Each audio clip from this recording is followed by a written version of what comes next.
Hoy vamos a hablar precisamente de esos temas que a veces, digamos que normalizamos, la ansiedad y la depresión. Muchas veces pensamos que eso se quita fácil, que eso nosotros podemos solos, pero hay otras ocasiones en las que realmente estos son casos clínicos que requieren atención. Así que Clara, bienvenida al programa y qué bueno que nos acompañe, sobre todo para que empecemos a hablar más de salud mental, porque la salud mental ahora, pues digamos que es más conocida, pero todavía hay muchas personas que no creen en ella. Claro que sí, muchas gracias a ustedes por la invitación.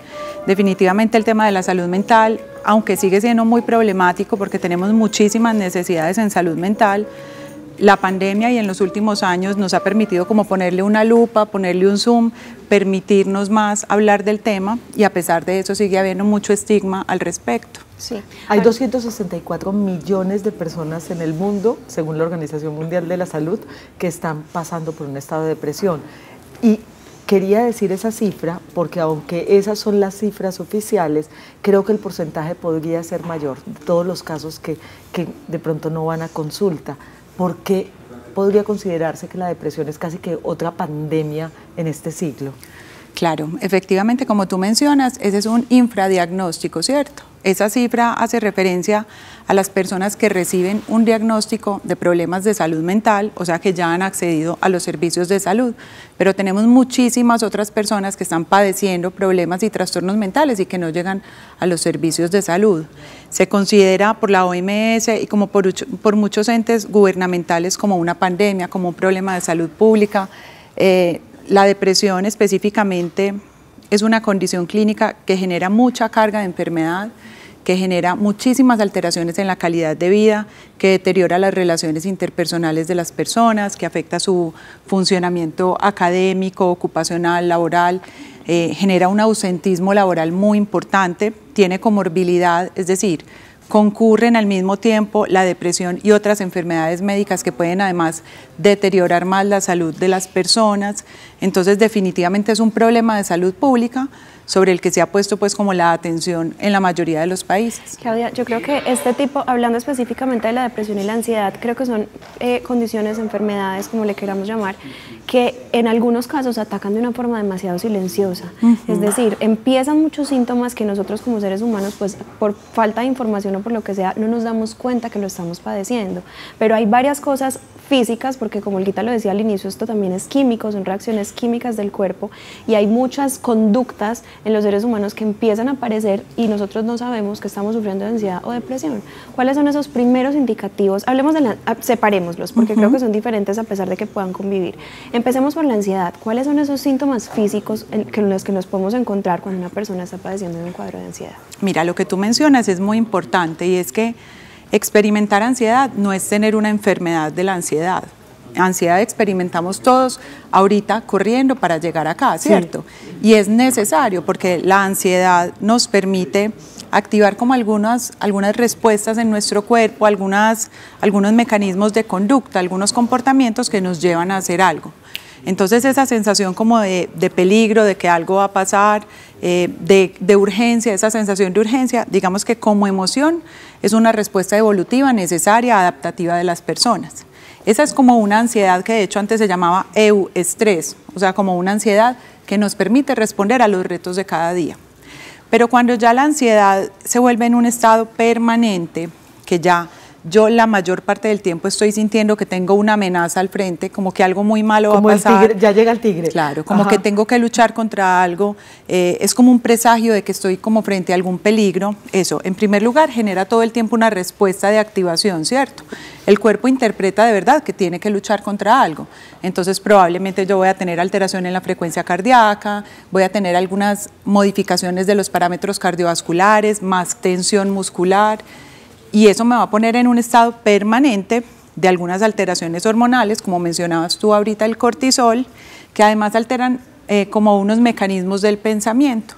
Cuando ya yo experimento ese tipo de ansiedad permanentemente, por más de semanas, por más de meses, y que eso está empezando a interferir en mi funcionamiento, ya estamos hablando de un trastorno de ansiedad. Ahora, es que acá hay como dos vías. Hay unas personas que se sienten ansiosas y que se preocupan por la ansiedad y van a consulta. Hay otras personas que culturalmente la ansiedad la confunden con productividad. Y entonces hay veces les gusta sentir esa ansiedad porque dicen, es que cuando yo estoy ansioso funciono mejor. Es como adrenalina. Rápido, claro, pues si nosotros tenemos un entorno que favorece y refuerza esa productividad que tú mencionas, entonces celebramos cuando las personas empiezan a trabajar desde las 6 de la mañana y son las 10 de la noche y siguen escribiendo correos electrónicos y nos parece que es un alto nivel de productividad.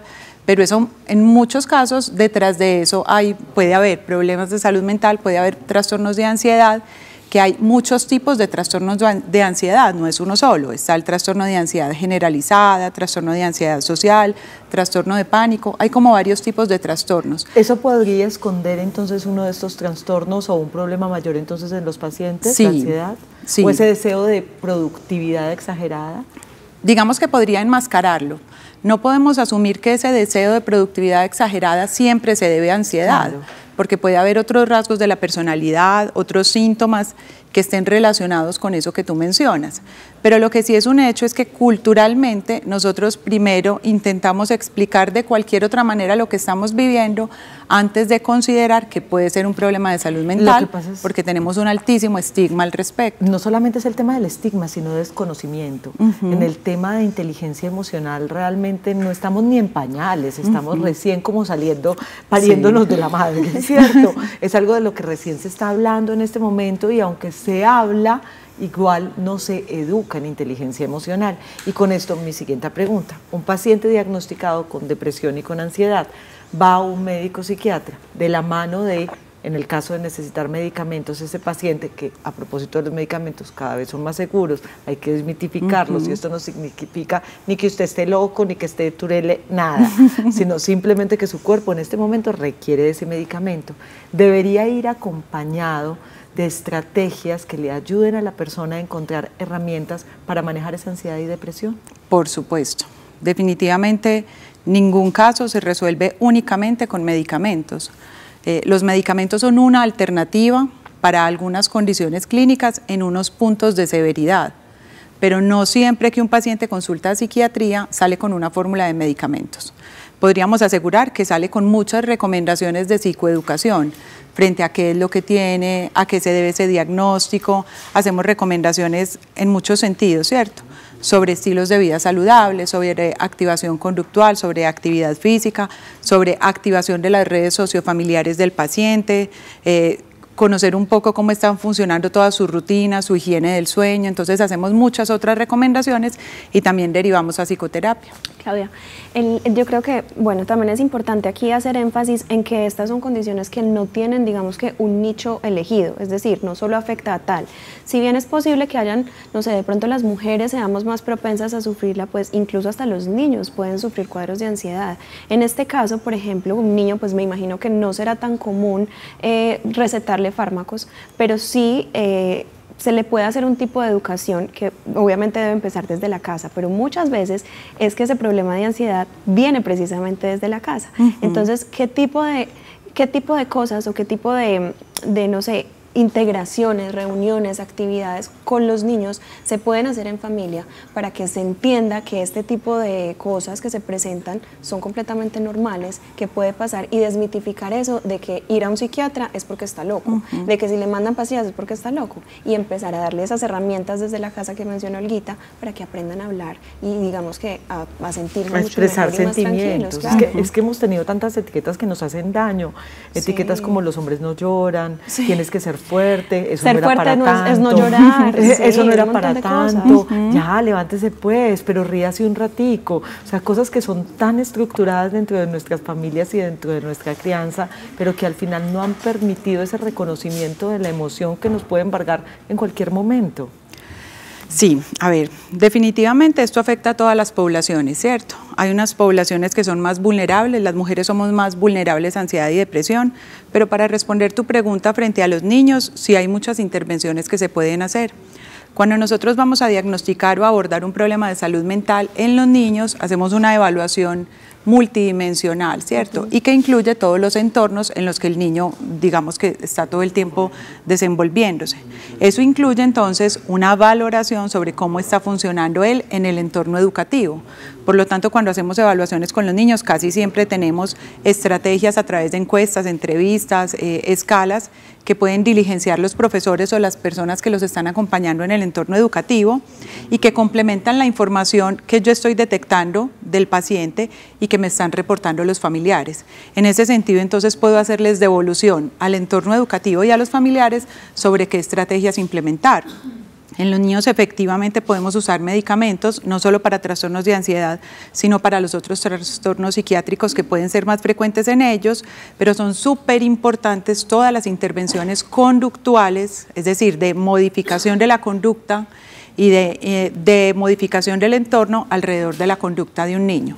Recomendaciones para los padres sobre pautas de crianza, sobre comunicación, sobre escucha.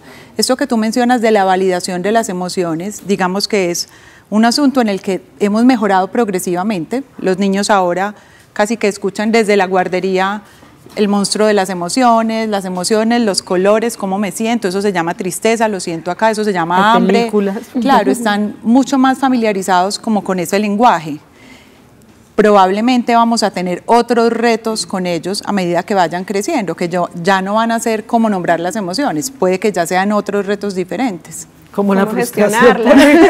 A la frustración es que como las dos somos mamás de hijos de la misma edad, ¿no? Entonces estamos viviendo como situaciones que son familiares y que nosotros tengamos conocimiento bastante en su caso y medianamente en algunos temas no nos blinda de que en nuestros hogares no haya también ese tipo de situaciones. Para nada, porque efectivamente los niños y los adolescentes o los preadolescentes, de pronto si es la edad de sus hijos, tienen cada vez más acceso a información que no necesariamente es conocimiento, ¿cierto? Totalmente. A través de redes sociales, a través de las plataformas a los que ellos acceden con sus dispositivos electrónicos, encuentran todo tipo de información que puede ser desinformación, pero que no necesariamente es conocimiento, es decir, no es información estructurada, con un propósito, que sepan dónde anclarla, que vaya acompañado de un adulto. Además, como hay tanta inmediatez en la elaboración de las noticias y de las cosas, y todos los videos duran 30 segundos, en 30 segundos tratan de explicarle qué es la ansiedad, y un niño dice, ay, sí, tengo ansiedad,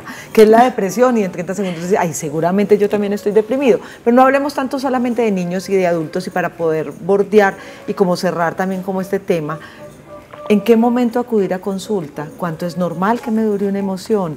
¿Y cómo debería manejar el tema de la ansiedad y la depresión si la reconozco en cualquier integrante de mi familia, incluyéndome? Cuando yo estoy experimentando alguna emoción como tristeza o como ansiedad o molestia, frustración, enojo, que dura más de una semana y que esa emoción me está afectando en mi funcionamiento, es decir, en las relaciones interpersonales, en la relación con mis compañeros de trabajo, con mi familia, que además me está afectando, por ejemplo, la calidad del sueño, me está afectando la alimentación. Ese es como un signo de alarma, ¿cierto? No siempre eso lleva a un diagnóstico de un trastorno de ansiedad. Puede que, digamos, hay una situación laboral, familiar que te está generando preocupación, angustia. Entonces eso se llama un trastorno de adaptación o síntomas de adaptación, que no es ni depresión ni ansiedad, pero sí es que estoy experimentando ansiedad, angustia, preocupación frente a algo que me está sucediendo y podemos acompañarlo a través de psicoterapia. Que la clave es la temporalidad. No necesariamente. Ajá. A veces la temporalidad, pero a veces hay emociones que sin durar, por ejemplo, 6 meses, que sería pues como el criterio diagnóstico, son tan intensas y afectan tanto el funcionamiento de las personas que es necesario consultar. O sea, la salud mental es algo que definitivamente no podemos subestimar o no podemos descuidar, no podemos dejar a un lado. ¿Cómo te encontramos en redes sociales o cómo podemos tener más información acerca de este tema? Pero es que además hay un evento en Medellín por estos días que es súper importante. De hecho, hoy se está llevando a cabo el precongreso de que es el 10º Congreso Internacional de Medicina y Salud Mental de las Mujeres en la Universidad CES.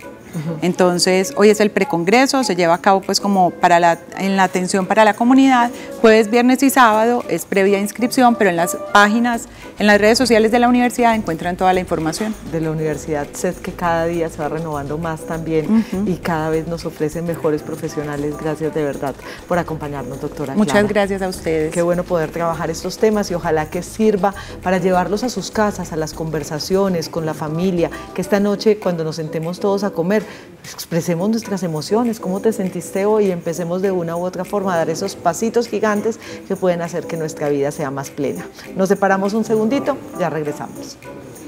Ya va.